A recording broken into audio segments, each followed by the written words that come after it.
Hello, this is Vlad and a new story from my channel, Amazing Story. Nina has often wondered if the death of her only daughter was her punishment. Yes, fate could likely punish her for her disrespectful attitude toward her mother in her old age. Technically, Nina provided her with the best care possible. She hired the best caregivers to work shifts so they wouldn't slack off. She chose only pleasant and polite ones, and, considering herself a good daughter at the time, she paid for expensive examinations. And even though her dementia progressed, and her mother increasingly couldn't remember who she was, Nina still felt guilty. As if she had abandoned her mother, betrayed her. But what could she do? At that point, Nina was completely alone after her husband left her while she was pregnant. Valera left her in debt, up to her neck in debt, so to speak. She simply couldn't tell her mother how bad things were. If you sue me or tell anyone, I'll tell your crazy mother you could lose your only apartment. I think that would finish her off, or you'll be just glad to get rid of her, the husband cackled.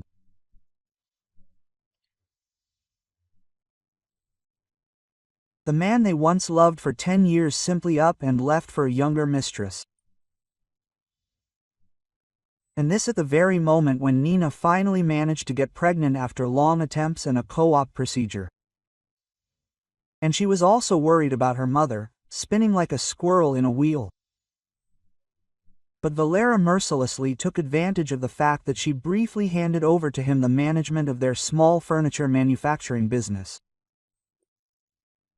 He signed everything without looking. She trusted him as if he were herself. Nina was very wrong, judging Valera by herself. Would it have occurred to her at such a moment to think that it would be convenient to set up a weak person right now, when everything fell apart at once? No, Nina could not even imagine such a thing. She thought that such things only happened on TV. But Valera could not possibly be a psychologist. They had built the business together, dreamed of having children. He was so kind to her mother. And Nina had a wonderful relationship with his parents. Valera was weak-willed. And periodically, once every few years, he had a short-lived affair. Nina even wanted a divorce because of this, but her mother loved her son-in-law so much. And Nina adored her husband. She believed that a husband and wife they complemented each other. Valera was gentle, a little careless, with an artistic ponytail, a bit of a ladies' man, blue-eyed, romantic, and of average height, not particularly expressive, yet very charismatic. And Nina was petite, athletic, and a rather straightforward brunette with brown eyes. When they met, she also had long hair, but her mother's prolonged illness, her dependent husband, and her business had taken their toll. Now Nina wore only short hair. And although the hairstyle further emphasized her strong jaw and large features, even making her look like a bit of a tomboy, it was the only way to look neat and sensible amid all the chaos. Nikush, listen, this isn't feminine. Quote. Valera was not only referring to the haircut and pantsuits, but also to the fact that she had to learn to drive, keep books, and master all the intricacies of furniture production. A wife should be warm, soft, cozy, waiting at home with pies, and so on. Valera, I would be happy to sit at home, but you so rarely get a job and very quickly run away from there under various pretexts. And what's left? Who will support us? Nina was surprised every time by this inappropriate remark of her husband. But doesn't he see how hard she tries? She does everything possible. For the first 5 years, Nina scolded her husband for his weakness and complete inability to earn anything, as well as for his excessive attention to the opposite sex. But then she decided to be a wise woman, adapted, and thought that if she started her own business, Valera would catch up and take on some of the care. You weren't like this when we met, her husband whined. And Nina agreed. Yes, it's true, she was different. She played the guitar, loved hiking, dreamed of working as a nurse all her life, helping and saving people. She would have studied to be a doctor, but that was never possible. Her mother gave birth to her late, and when Nina grew up, she immediately decided to take the burden off her mother and started working. Her father played almost no role in raising his daughter, much less supporting her. He was already on his third, maybe even fourth family, and that was only the official ones. So Nina always knew. She could only rely on herself and her mother. Well, when she got sick, it became obvious that all hope lay with her. So yes, Nina was different when she met Valera. They were kayaking then. The guy saved her life. The boat capsized, and Nina would have simply been carried away by the fast current if he hadn't risked his life to rush to the rescue. Then she admired his quick reflexes and courage. She imagined it was fate. Valera was the first man who had ever done anything for her. So Nina decided to dedicate the life she'd saved to him. At the time, Valera showed great promise. He was athletic, muscular, dreamed of changing the world, and even won some serious competitions. But one day, a hand injury ended his athletic career. Nina, of course, didn't abandon him. That was completely impossible. She inspired him to find himself. Valera tried writing songs, wanted to become a famous bartender, but nothing came of it. Then he got a job as a sports coach. They hired him, but, in Valera's opinion, they didn't appreciate him enough and didn't pay him enough. Oh well, everyone starts somewhere, and then everything will go swimmingly. After all, you don't necessarily have to make money with your beloved body. You can work in one place and do something else for your soul, Nina reassured. But something about you just doesn't show. You work like a horse, but you don't make any money. Crumbs, you're always crying about not having enough. And you don't do anything for your soul. Valera said it sharply and rudely. Nina even burst into tears, made a scene, pulled the placemat and plates off the table, and they smashed with a deafening clatter. For my soul, I carry you on my back. Only you don't appreciate it. Do you think utilities and gas are magically paid for themselves? No, I pay for them. And you know, groceries don't just materialize in the fridge either. I drag them on my back after work, then cook more. Cleaning the apartment doesn't happen by itself either. I do it when I'm already exhausted. And you, as usual, bring home only a sour face and not a ruble of money. Nina suddenly said everything that was bothering her. So that's how it is. So it's my fault that you're infertile and saving like crazy for IVF? Or maybe it's my fault that your mother's illness is eating up so much money? It would have been better already. She's had enough. I wish they'd rented out her apartment. We'll lose more than we'll ever gain, Valera said brazenly. Perhaps it was time to leave after that. These were all the red flags, all the warning signs. Nina had actually considered doing so, but then for some reason she decided to put it off. She remembered how good they had once been, and how Valera had saved her life. And her mother had said hi to her husband the next day. She really wanted to see him. Nina didn't have the heart to say they'd had a fight. And her husband apologized, saying he'd been wrong, saying he'd said stupid things because he felt worthless, when in reality, he'd always wanted to move mountains for his wife. You see, I just need a little push. Forgive me, but if you want, kick me out. I really am useless, I don't deserve you, Valera whined, even taking out his guitar and playing the song that had so mesmerized Nina when they first met. It was about a hero always saving his woman, sensing trouble and coming to the rescue. Listen, maybe you'll just work in my business. Yeah, the money's not much, but if you really want to help, then. You know, I feel so guilty that I hardly ever visit my mom. Yes, she has caregiving responsibilities, but at times like these, family should be there. Quote, "Of course, your hero is taking over. I'll support you," her husband replied pompously, hugging her. And even though he had no experience in business, or even in any other work, for some reason she believed that Valera would be the one to offer a strong man's shoulder, move mountains, and bear at least some of the heavy lifting. And then, of course, he'd appreciate everything his wife had done for him before. It didn't work out to see her mom more often. Nina got pregnant when she'd given up all hope of it. Everything in the business started to fall apart. Valera couldn't cope. She was constantly in the hospital for observation. By that time, she already knew that Valera was starting a serious affair with a capricious, curvy brunette, much younger than him.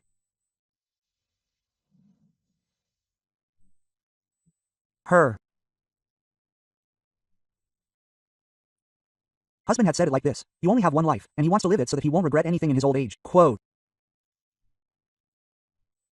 Back then, Nina didn't know about the debts or that this time he would be gone forever.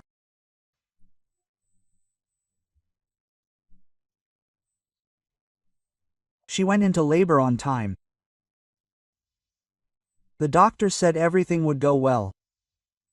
She dreamed that at least the birth of a daughter would bring her husband to his senses. They had already come up with a name together, Anechka. Nina woke up in the intensive care unit. The first thing she saw was an IV. Her whole body ached terribly. Quote, "Bring me my daughter," she begged in a plaintive voice. "I'm sorry, but we did all we could." "Only you were saved," the doctor shrugged. "And where's Valera?" Nina asked for some reason. She simply didn't know who else to cry her grief to. Quote, "He left you a note, and I'm not sure it's worth reading it now." "You can't worry, can you?" The doctor sighed. She didn't want to tell Nina that her husband had come home drunk and yelled that his stupid wife couldn't even give birth to a living daughter. And his mistress, who was nearby, laughed and said he was lucky to be rid of her. Nina learned about all this later. In the letter, her husband had written about his debts and how he would never return to her, and also that if he pursued him, he would tell her mother about both the debts and the death of her only granddaughter. Nina spent the last 3 months of her mother's life with her. Fortunately, the elderly woman never remembered that her daughter was due. Sometimes she asked about Valera, but Nina said he'd gone away to earn money. Quote, "That's good, it means he loves you," Mom rejoiced. She looked prettier, recalling various happy moments in her life, while Nina tried to hide her pain from the loss of her child, husband, and finances. But apparently it wasn't working very well, because Mom increasingly asked if she was telling the whole truth. Quote, "Mom, well, I've never hidden anything from you," Nina lied. Of course, she never complained, even as a child, because she loved her mother. She was the only person close to her. Quote, "You can tell me everything, and together we'll find a way out." That's what Mom said on the last day of her life. She was in a completely clear mind, and Nina even seriously believed that she really had gotten better. Quote, "I will always be with you, as long as my legs can walk, as long as I can breathe," the elderly woman added on her last day. The time of survival began, and it barely ended for 5 whole years. Then things seemed to get easier. Sometimes Nina felt almost lucky that her husband had left her with enormous debts. Her constant work left no time or energy to think about the loss of her child, her mother, or the betrayal. She herself didn't understand why she was struggling and surviving. She was already 32, and she would never have another child, and she couldn't imagine trusting a stranger. So at first, Nina simply fought for the family apartment, which her husband had secured with a loan. She wasn't so afraid of losing her home after everything that had happened, but she believed that if she defended this family fortress where she had grown up, everything would be fine. And everything turned out like in the fairy tale about the frog who refused to drown in milk. Nina Evgenievna, our client is here for you. Well, the only big one. Her secretary, Elena, wasn't the most tactful person, but she had been with Nina through the hardest times. She could forgive everything. Besides, the secretary wasn't wrong. This novel really had been keeping their business afloat all this time, ordering large quantities of furniture for his small family-run hotels. Yes, of course, let him come in. The door is always open for him. If it weren't for Roman, you and I would have been out of business long ago. Although, to be honest, I don't understand why he buys from us. There are plenty of cheaper offers, if you look hard enough. When I opened the business, I thought my clients would be capricious private owners who needed something custom made to their specifications. Nina really couldn't find an answer to this question. Quote, Nina Evgenievna, of course, I don't know the reason either, but please don't ask him that question, or he'll get mad, the secretary wagged her finger playfully. You're right, you need to pull yourself together, Nina agreed. A large, plump blond man of about 40 entered, with a receding hairline and expressionless gray eyes. It was impossible for Roman to understand what he was thinking at the moment. He was a very private person, speaking in short, clipped sentences, and no matter how hard Nina tried to get him to talk, nothing worked. Quote, Roman Evgenievich, hello, please come in, quote. Nina was nervous. That day, she was supposed to go to the cemetery again, where her newborn daughter was buried next to her mother, behind the same fence. Of course, the deceased were in no hurry, but Nina always came for both her mother's and her daughter's death anniversaries. These were important days. And even though her beloved was already somewhere far away, it simply made her feel better. Quote, Are you in a hurry? I can give you a ride. I heard your car broke down. Roman was perceptive, always in the know. Nina looked at him in surprise.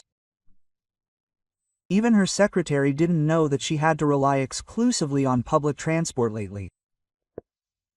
What to do if you have debts?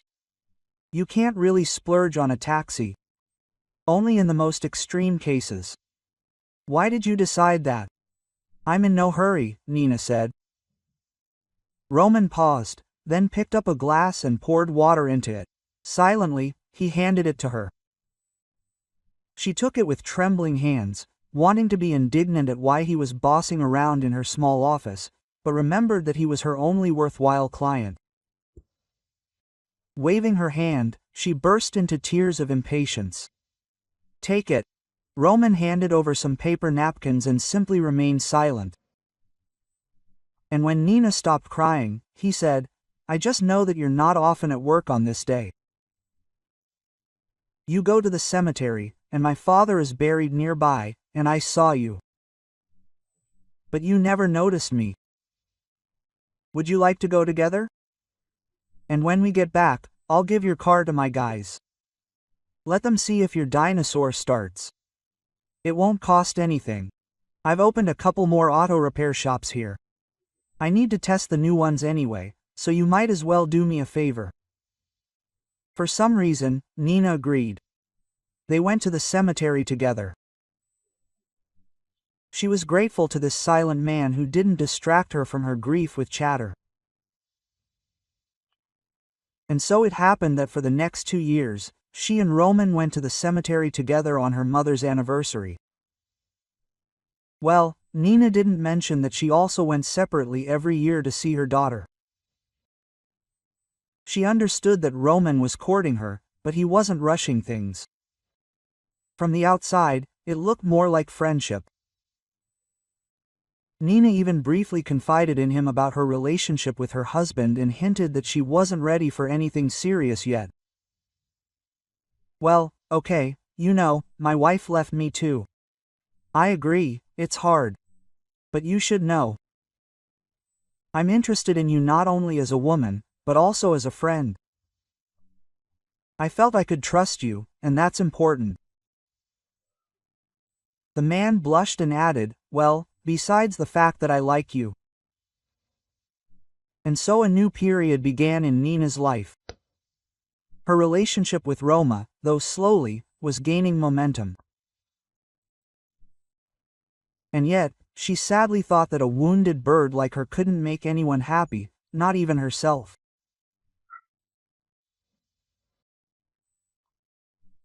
With these thoughts, Nina arrived for the 7th anniversary of Anechka's death and sadly thought that nothing would come of this relationship. Some elusive crack had appeared within her. From the outside, Nina seemed whole, but in reality, she could crumble to pieces at any moment. And ever since the business finally became profitable, thanks to Roma, her soul, alas, had become worse. Before, all this fighting had at least distracted her. It was raining, not gentle and warm, but angry and somehow sharp, wanting to sting more painfully. Rains like this happen precisely in November. Suddenly, Nina heard a child's voice. Quote, "Excuse me, could you pretend to be my mother? You see, they won't let me visit Grandma's grave." Nina looked around and saw a girl of about 7 or 8. She was wearing clothes that belonged to someone else. The sleeves were very long, and the coat itself was shabby. Quote, "Why did you come to the cemetery without an adult? What's your name?" Nina asked. "Anechka." When the girl said this name, the woman's heart began to beat very hard, and the little girl hastily began to explain that her grandmother was the only person close to her. "Okay, let's go. Do you know where she is?" Quote. Nina wanted to say buried, but she felt sorry for the girl. Quote, "Well, yes, I just need to get through the gate, and there next to me," Anechka rejoiced. Nina shrugged. At the cemetery gates there were only burials from 200 years ago, but she couldn't abandon the child. Quote, Grandma, I'm here," Anechka cried as soon as they passed through the gate. Nina was about to calm the child, who was clearly not himself, when she suddenly heard an elderly woman's voice behind her. Quote, "And I'm not Ari here either. I've come, then, and who is this?" Nina turned around with a kind of mystical horror. It hadn't occurred to her that her grandmother could be alive and simply working part-time at the cemetery. And 20 minutes later, they were happily drinking tea. And Olga Yegorovna told her that since the death of her daughter a year ago, she had been unable to obtain custody of her granddaughter. They lived in poverty. Olga Yegorovna was too old, and she didn't officially work, so she was constantly being rejected. And that same day, Nina suddenly became obsessed with the idea of adopting the little girl. She was the right age and financially sound. It's simply amazing. I didn't want to live at all. I even thought about ending our relationship. And suddenly, it was as if life had a meaning. Nina enthusiastically recounted Roman's story. Quote, "What a great idea," she said. "I could marry you. It would be wonderful to become parents just like that." Honestly, I didn't want to admit it ahead of time, but I can't have children due to health reasons. And honestly, I've always wanted a family with the woman I love and a child. With these words, Roman suddenly pulled out a ring box, which it seemed he'd been wearing for ages. He didn't tell Nina that, in fact, he'd fallen in love with her at first sight and had since learned everything he could about her. Among other things, the detective learned the story of Nina's ex-husband bribing his mistress to give his wife a dead baby. And their daughter was given away to a woman with a difficult birth. And all this so he wouldn't have to pay child support later. Roman only discovered this a few months ago, when he decided, without her knowledge, to put the squeeze on his ex and force him to pay his debts. Then, Valera, who had already become a complete drunk, said, "Man, if you want to impress her, there's one secret. I have nothing left to lose anyway. I've become homeless. And in prison, it might even be better for me than on the streets. At least there's a roof over my head and they feed me for free." Roman checked this story, secretly conducted a DNA test and arranged with Anechka's grandmother that she would invite her to her meeting at a certain time to meet Nina.